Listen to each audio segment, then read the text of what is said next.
지난 2013년 한국 정부는 미국 로키드 마틴의 F-35를 선정하는 대가로 4대 핵심 기술을 이전받아 KF-X를 개발한다는 계획을 세웠습니다. 4대 핵심 기술 장비란 AESA 레이더, IRST, EOTGP, RF제머였습니다. 하지만 2015년 미국 정부는 4대 핵심 기술 이전을 거부하며 KF-X 개발의 차질을 빚게 만드는 주요 원인이 되기도 했습니다. 그런데 이 일을 계기로 한국의 4대 핵심 기술 개발 의지에 불을 지피는 상황이 됐는데요. 사실 한국이 미국에게 요구한 4대 핵심 기술은 군사기밀 중 최고 등급의 국가비밀로 분류되기 때문에 이는 당연한 결과라 할 수 있습니다. 그런데 이런 전략은 한국이 KF-X를 미국의 눈치를 보지 않고 개발하기 위한 한국이 구사한 고도의 연막작전이었습니다. 다들 잘 아시다시피 우리 군의 전투기는 거의 대부분이 미국제 전투기들로 구성되어 있습니다. 그런데 그런 전투기를 한국산으로 개발한다고 하면 미국이 가만히 있지 않을 것은 불을 보듯 뻔할 것이고 한국이 자체 전투기를 개발한다고 나서면 어떻게든 반대할 것은 당연했기 때문입니다. 그래서 한국은 이런 문제점을 해결하고자 한국형 차세대 전투기 개발에 절대적으로 필요한 4대 핵심 기술을 미국에게 요청한 것이죠. 반대로 미국은 한국이 이런 핵심 기술이 없다는 것을 알고 있었고 우리가 전투기 개발을 추진하다 중도에 포기하면 오히려 자신들에게 더 의존할 것이라는 심산으로 한국의 KF-X 개발을 묵인한 것이었습니다. 그래서 한국이 전투기 개발을 천명했을 때 4대 핵심 기술 이전을 약속한 것이었습니다. 솔직히 미국이 생각해도 전투기 개발은 쉽지 않은 일이며 설사 진행한다 하더라도 실패할 확률이 매우 높은 사업입니다. 그런데 한국은 심지어 다른 국가와 기술 협력을 통한 개발이 아니라 한국 독자 기술로 개발한다고 나섰기 때문에 미국은 당연히 한국의 차세대 전투기 사업이 좌초할 것이라고 생각했을 것입니다. 군사기밀TV입니다. 알람 설정을 하시면 영상 업로드 시 바로 시청하실 수 있습니다. 사자성어 중에 자기기인이란 말이 있습니다. 이 사자성어의 뜻은 스스로 자기를 속이고 남을 속인다는 뜻인데요. 이처럼 한국은 누구나 KF-X는 실패할 것이라고 공감되는 사업을 시작하게 된 것입니다. 쉽게 말해 한국은 미국에게 한국형 차세대 전투기 사업을 실패할 것이라는 뉘앙스를 미국에게 풍기면서 KF-X 사업을 아무 외압 없이 진행할 수 있게 된 것입니다. 한국은 미국의 4대 핵심 기술 이전은 처음부터 꿈도 꾸지 않았던 것입니다. KF-X 전투기 사업 이전부터 한국은 독자적으로 이와 비슷한 사업을 추진하면서 차근차근 4대 핵심 기술의 노하우를 쌓아가고 있었습니다. 그런데 흥미로운 것은 미국의 4대 핵심 기술 거부로 한국의 여론이 KF-X로 집중되면서 이 사업은 더욱 탄력을 받게 됐습니다. 반면 미국은 KF-X는 실패할 것이라고 확신했기 때문에 더욱 이 사업의 진행을 앞장서서 도와주게 됐는데요.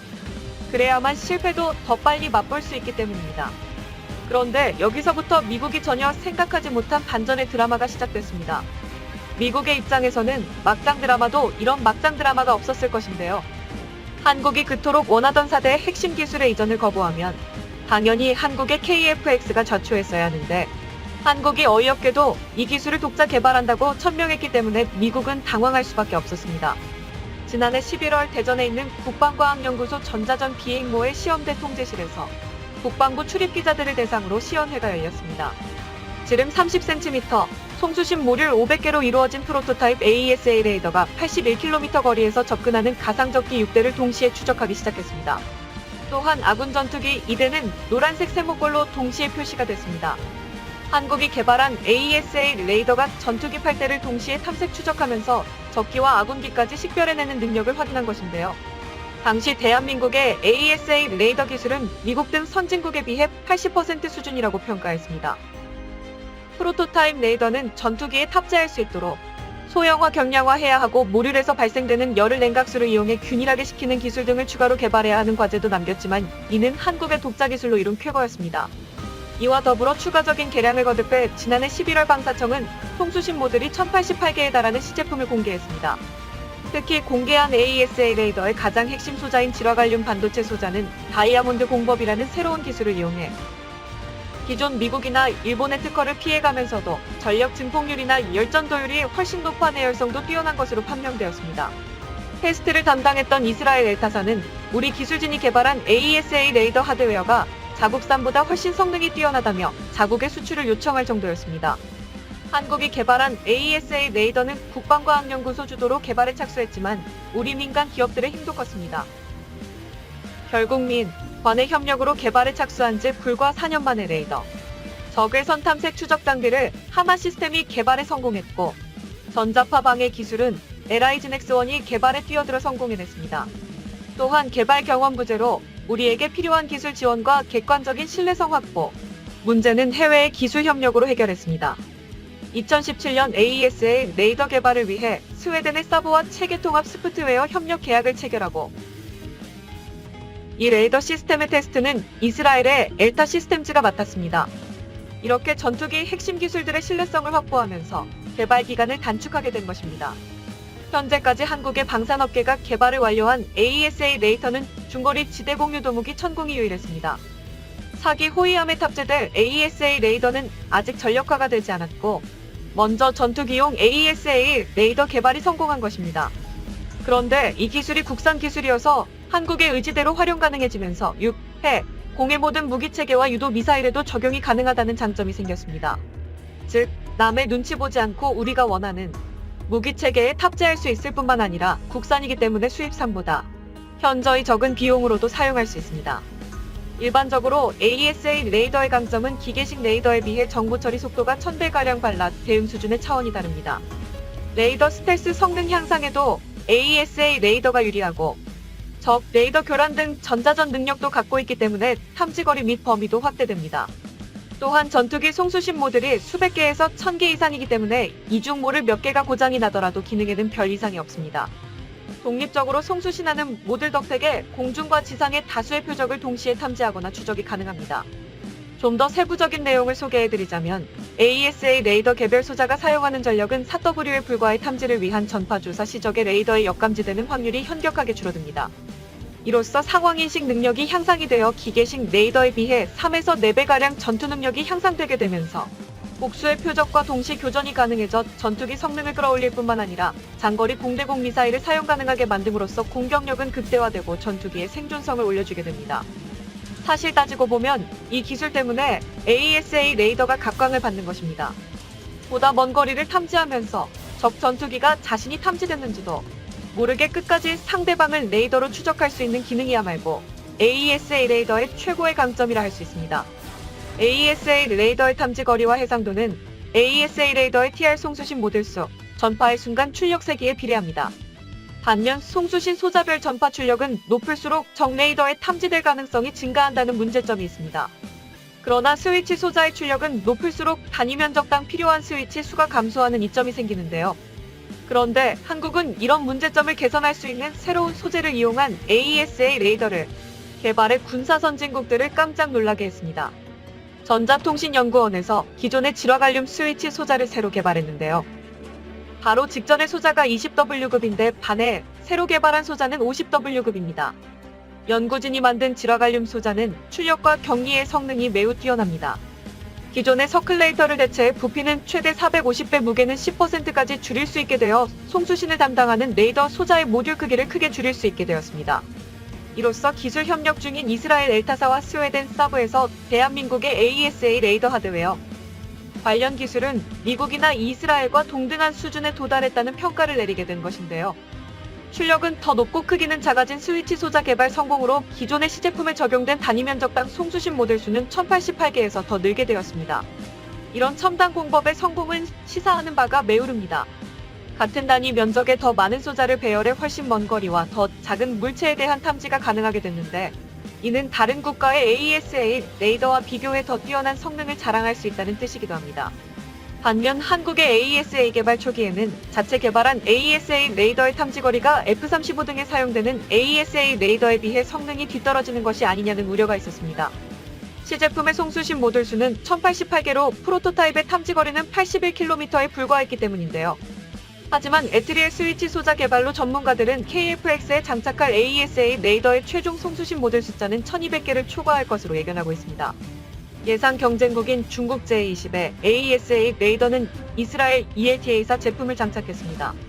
이스라엘 제2LM2052 AESA 레이더는 탐지거리 160km로 모듈수가 1290개입니다. 따라서 또 KF-X에 실제 장착하는 AESA 레이더의 탐지거리는 중국 J-20과 F-35의 중간쯤일 것으로 전문가들은 추산하고 있습니다. 현재 세계 각국의 최신형 전투기들은 거의 예외 없이 AESA 레이더를 장착하고 있습니다. 세계 최강의 전투기로 꼽히는 미 F-22는 APG-77V에 우리 공군도 도입한 F-35는 APG-81 미 함재기 FA-18이 F-슈퍼호넷은 APG-79 AESA 레이더를 각각 장착하고 있습니다.